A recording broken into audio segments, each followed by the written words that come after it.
Bapak, Ibu, saudara-saudari yang terkasih dalam Kristus, Alkitab secara khusus Injil menceritakan bahwa setelah Yesus berpuasa 40 hari 40 malam di padang gurun, dia kembali ke Galilea untuk memulai karyanya.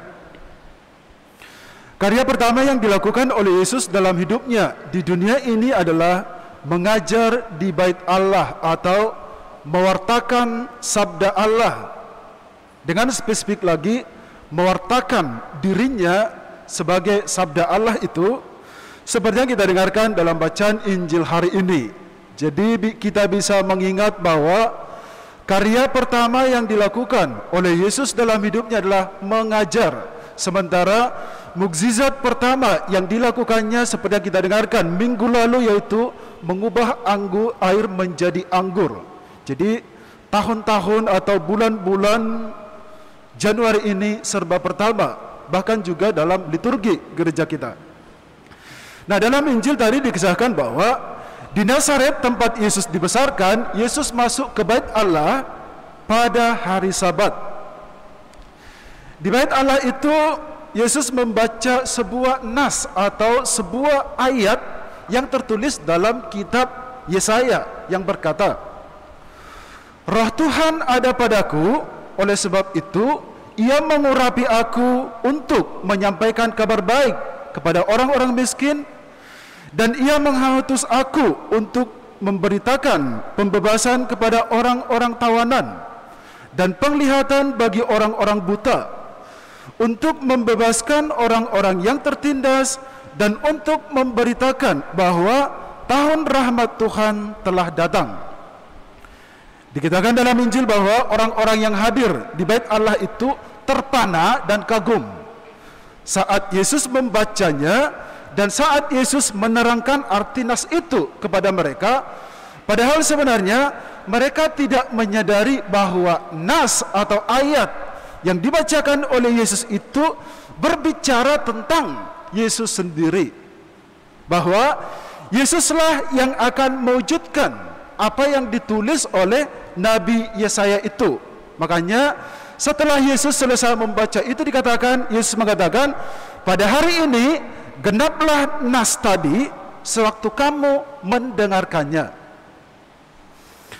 Bapak, Ibu, saudara-saudari yang terkasih dalam Kristus, kalau kita dengarkan atau kita teliti dengan seksama bacaan Injil yang kita dengarkan hari ini atau yang dikatakan dalam kitab Nabi Yesaya itu, ternyata ada 5 yang menjadi prioritas karya Yesus pertama-tama saat itu. Pertama dikatakan untuk menyampaikan kabar baik kepada orang-orang miskin, yang maksudnya adalah Yesus memberikan pengharapan kepada manusia.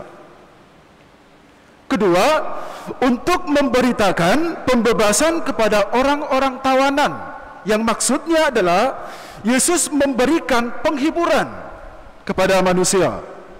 Ketiga, untuk memberikan penglihatan bagi orang-orang buta, yang maksudnya adalah Yesus memberikan mukjizat penyembuhan kepada orang-orang sakit. Keempat, untuk membebaskan orang-orang yang tertindas, yang maksudnya adalah Yesus memberikan kebahagiaan kepada manusia. Dan yang kelima, untuk memberitakan bahwa tahun rahmat Tuhan telah datang, yang maksudnya adalah Yesus akan memberikan keselamatan kepada manusia. Saudara-saudari, bisa saya katakan bahwa ternyata kelima hal inilah yang menjadi prioritas misi Yesus pada waktu itu. Mengapa? Pertanyaannya mengapa? Karena di zaman Yesus itu begitu banyak orang miskin yang semakin miskin karena ditindas oleh orang kaya dan penguasa. Di zaman Yesus itu banyak orang yang ditawan dan dikucilkan. Di zaman Yesus itu banyak orang yang sakit, yang tidak tertolong, karena memang di zaman Yesus itu tidak ada rumah sakit, tidak ada klinik, tidak ada obat-obat. Jadi sehingga ketika seseorang yang sakit itu langsung dikucilkan dari kampung gitu. Sementara itu, di zaman Yesus itu juga banyak orang yang martabat dan haknya itu ditindas. Jadi dengan situasi semacam itu, semua orang membutuhkan penyelamat. Banyak dari mereka membutuhkan seseorang yang akan membebaskan mereka dari penindasan itu. Dan ternyata Yesuslah jawabannya. Dengan kata lain, Yesuslah jawaban dari doa-doa dan harapan-harapan mereka. Karena seperti yang kita dengarkan dalam bacaan Injil ataupun dalam Alkitab, bahwa kehadiran Yesus pada waktu itu membawa banyak kebahagiaan bagi manusia. Yang sakit disembuhkan, bahkan orang mati dibangkitkan, dan yang terpinggirkan itu dirangkul kembali. Intinya lah, kehadiran Yesus pada waktu itu membuat banyak orang merasa diselamatkan. Bapak, Ibu, Saudara, Saudari yang terkasih dalam Kristus, kalau kita lihat di zaman kita ini, ternyata apa yang terjadi di zaman Yesus tidak terlalu jauh beda dengan apa yang terjadi di zaman kita ini. Di zaman kita ini banyak orang miskin dan bahkan semakin miskin. Banyak orang tertindas, banyak orang melarat, banyak orang sakit, banyak orang merasa hak dan martabatnya diinjak-injak, dan berbagai macam penderitaan lainnya. Mungkin Anda yang hadir di sini termasuk di dalamnya, entah sebagai korban dari penindasan atau penderitaan orang lain, atau mungkin sebagai pelaku penderita bagi sesama Anda. Hanya Anda dan Tuhan yang tahu tentang ini. Nah, dengan realitas semacam ini, saya mau mengajak Anda untuk merenungkan beberapa hal. Apa yang bisa kita lakukan sebagai murid-murid Kristus di zaman ini? Sebagai korban dari penindasan orang lain, apa yang bisa kita lakukan? Apakah kita hanya berpasrah pada nasib dan berpasrah pada Tuhan saja tanpa berbuat sesuatu? Tentu tidak.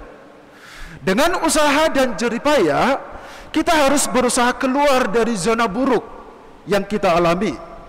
Dengan doa dan semangat, kita harus berusaha berjuang. Sebab Tuhan tidak pernah membiarkan hambanya berjuang sendirian. Dengan kata lain, Tuhan pasti membantu Anda kalau Anda selalu berusaha keras dan memohon pertolongan dari Tuhan agar Anda keluar dari zona buruk yang Anda alami itu. Dia akan menjawab doa, tangisan, dan mungkin juga jeritan hati Anda. Dan sebagai pelaku atau sebagai orang yang sukanya membuat sesama menderita, apa yang bisa Anda lakukan? Pertama-tama yang Anda lakukan adalah bertobat sebelum terlambat. Lalu sebagai pengikut Kristus yang bukan menjadi korban penindasan atau juga bukan pelaku penindas, apa yang bisa kita lakukan? Hanya menonton saja gitu. Apakah kita hanya menonton penderitaan sesama kita? Ataukah kita hanya menonton orang lain menindas sesamanya? Tentu tidak. Kita bisa berbuat sesuatu kalau kita mau. Contoh konkret adalah kita pasti bisa menyumbangkan sesuatu kepada orang sakit sebelum dia mati, sebab semiskin-miskinnya pun kita pasti bisa mempunyai sesuatu yang bisa dibagikan. Yang penting adalah kemauan. Saya kadang prihatin dengan kebiasaan manusia di zaman ini. Mungkin Anda juga merasakan itu, bahwa ketika sesamanya sakit tidak pernah ditolong. Menanyakan kabar pun tidak, mendoakannya pun tidak. Tapi ketika dia mati, mulailah muncul puisi kematian gitu loh. Ketika saudaranya sudah mati itu, langsung kata-kata puitis itu berjuta-juta datang. RIP teman terbaikku. Padahal kalau kita sadari, orang mati tidak membutuhkan RIP atau puisi kematian dari manusia. Tetapi ketika dia sakit, saat itulah dia membutuhkan sapaan, bantuan, dan juga kehadiran Anda yang bisa menyelamatkan dia sebelum dia jatuh kepada kematian itu. Jadi saya harap Anda yang hadir di sini tidak termasuk dalam kelompok ini. Bapak, Ibu, Saudara, Saudari yang terkasih dalam Kristus, Seperti dikatakan oleh Rasul Paulus dalam bacaan kedua hari ini bahwa kita semua adalah satu di dalam Kristus, satu di dalam gerejanya. Maka kalau sesama kita menderita, kita juga harus turut menderita. Kalau sesama kita terkucilkan, kita sebagai anggota satu tubuh bisa membantu mereka. Jangan hanya menonton penderitaan sesama Anda. Demikian juga yang dikatakan dalam bacaan pertama hari ini. Nabi Imam Esra berkata bahwa ketika semua orang mendengarkan pengajaran dari Nabi Esra, mereka tersentuh akan pengajaran itu. Lalu Nabi Esra berkata kepada mereka, "Pergilah, makanlah yang sedap-sedapan dan minumlah minuman manis, dan berikanlah sebagian kepada mereka yang tidak sedia apa-apa." Jadi intinya hari ini, di Minggu Sabda Allah ini, Yesus, Rasul Paulus dan juga Nabi Esra mengajak kita untuk peduli kepada sesama kita. Setelah kita mendengarkan sabda Tuhan yang membuat kita tergerak, mari kita berusaha membantu sesama kita, karena dalam hal itulah kita sudah mewujudkan bahwa kita satu tubuh, satu gereja di dalam Yesus Kristus sendiri. Amin.